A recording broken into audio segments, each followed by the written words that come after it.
வரும் 18, 19ஆம் தேதிகளில் கனமழைக்கு வாய்ப்புள்ளதாக சென்னை வானிலை ஆய்வு மையம் தெரிவித்துள்ளது. தென் தமிழகத்தில் ஒரு சில இடங்களிலும், வட தமிழகத்தில் ஓரிரு இடங்களிலும், புதுவை மற்றும் காரைக்கால் பகுதிகளிலும் லேசானது முதல் மிதமான மழை பெய்யக்கூடும்.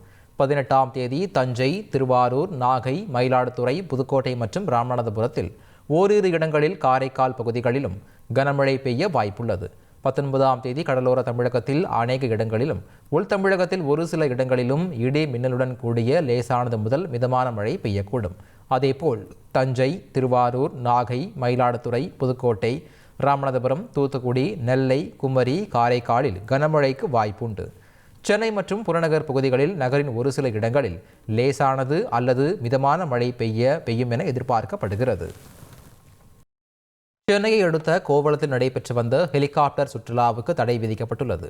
நபர் ஒருவருக்கு 6000 ரூபாய் கட்டணத்தில் வானில் பறந்து கிழக்கு கடற்கரை சாலையில் உள்ள இயற்கை காட்சிகளை கண்டு களிக்கும் வகையில் ஹெலிகாப்டர் சுற்றுலா நடைபெற்று வந்தது.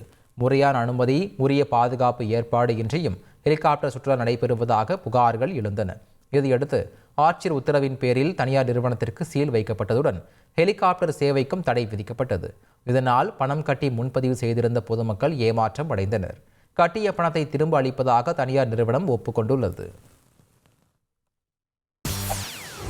செய்திகளை உடனுக்குடன் தெரிந்து கொள்ள உடனே சப்ஸ்கிரைப் பண்ணுங்க.